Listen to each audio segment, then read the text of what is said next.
Hello friend, मैं doctor नागमणि। आज मैं आप लोग को बताऊंगा स्लिप डिस्क में वो 7 स्पेशल एक्सरसाइज जिसे करने से आपका स्लिप डिस्क के कारण जो कमर दर्द है या आपको पैर में जो दर्द जा रहा है उसमें बहुत ज़्यादा कमी आएगी। अगर आप इस एक्सरसाइज को रेगुलर बेसिस पर करते हो तो आपका पुराना से पुराना स्लिप डिस्क या सियाटिका या कमर दर्द बिल्कुल ही अच्छा हो जाएगा। आपको ऑपरेशन कराने की भी ज़रूरत नहीं पड़ेगी, क्योंकि 95% जो स्लिप डिस्क या सियाटिका है वो बिना ऑपरेशन का ठीक हो सकता है अगर हम लाइफ स्टाइल को चेंज करें और कुछ रेगुलर एक्सरसाइज करें।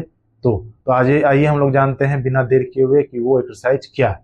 पहला एक्सरसाइज है वो है मैकेंजी एक्सरसाइज। तो मैकेंजी एक्सरसाइज में क्या करेंगे, हम लोग इस तरह से लेट जाएंगे और हाथ को इस तरह से रखेंगे और अपने शरीर को इस तरह से उठाएंगे और उठाते हुए 5 सेकेंड तक होल्ड करेंगे।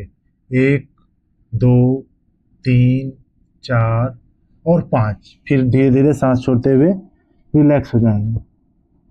फिर इसको रिपीट करेंगे 1 2 3 4 5।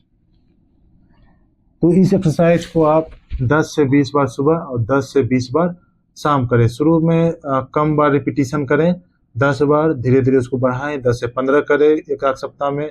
उसके बाद 15 से आप 20 बार कर सकते हैं। तो 20 बार सुबह, 20 बार शाम करें। तो ये हो गई मैकेंजी एक्सरसाइज। दूसरा आते हैं एक्सटेंशन एक्सरसाइज। एक्सटेंशन एक्सरसाइज में क्या करेंगे, हाथ को इस तरह से हम लोग रखेंगे। ये थोड़ी सी बेड छोटी पड़ जा रही है मेरे हाइट से, और इस तरह से इसको एक्सटेंड करेंगे।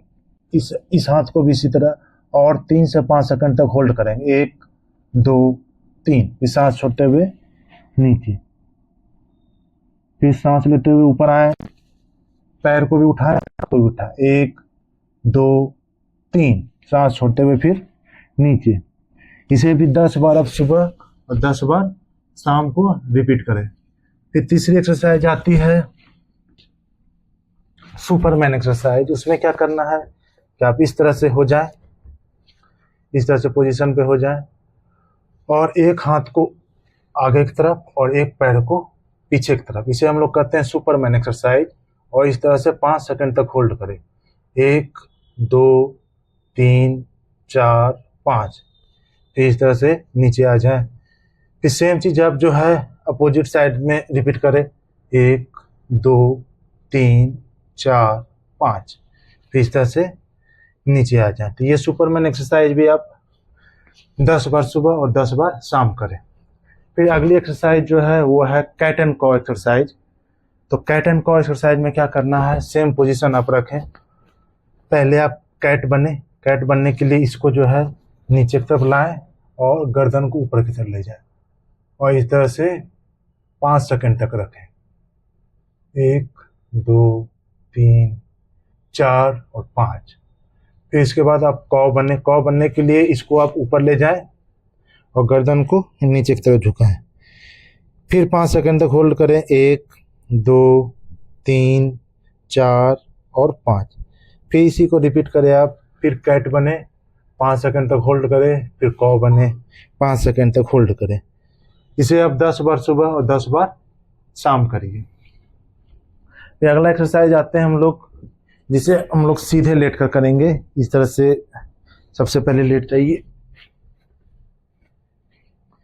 ये पैर को मोड़ लीजिए। इस एक्सरसाइज को कहते हैं ग्लूटियल ब्रिज एक्सरसाइज। उसके बाद कमर को ऊपर उठा कर रखें इस तरह से, 5 सेकंड तक होल्ड करें। 1 2 3 4 और 5। फिर इसको नीचे ले जाएं। ये एक्सरसाइज को भी 10 बार सुबह और 10 बार शाम आप लोग रिपीट करेंगे। अब अगली जो एक्सरसाइज है उसे कहते हैं टो टच एक्सरसाइज। उसमें क्या करना है, पैर को इस तरह से उठाना है और ये जो टो है आपकी उससे ज़मीन को टच करना है। फिर इसे ऊपर उठाना है। फिर अपोजिट साइड के टो को ज़मीन पर टच करना है। फिर इसको ऊपर उठाना है। इस तरह से आप इसको रिपीट करिए 5 से 10 बार सुबह और 5 से 10 बार शाम। लास्ट वाली जो एक्सरसाइज है उसे कहते हैं बॉडी क्रॉस एक्सरसाइज। उसमें क्या करते हैं कि कमर से नीचे वाली पार्ट को एक साइड मोड़ते हैं और कमर के ऊपर साइड को अपोजिट साइड मोड़ते हैं। इस तरह से मोड़िए और 5 सेकंड तक होल्ड करिए। 1 2 3 4 और 5। फिर इसको सीधा करिए और फिर अपोजिट साइड करिए। इस पैर को, कमर से नीचे वाली पार्ट को इस साइड मैंने घुमाया और ऊपर वाली पार्ट को अपोजिट साइड में घुमाया। फिर 5 सेकेंड तक होल्ड करेंगे। 1 2 3 4 और 5। फिर सीधा हो जाएंगे। इस एक्सरसाइज को भी आप 10 बार सुबह और 10 बार शाम में रिपीट करेंगे। अभी मैंने जितनी एक्सरसाइज बताई उसे आप रेगुलर बेसिस पर सुबह और शाम को रिपीट करिए और आप अपने स्लिप डिस्क को कम करिए। अगर किसी भी एक्सरसाइज करने में अगर आपको दर्द बढ़ती है या कोई तकलीफ होती है तो वो एक्सरसाइज को आप वहीं पर रोक दीजिए। धन्यवाद।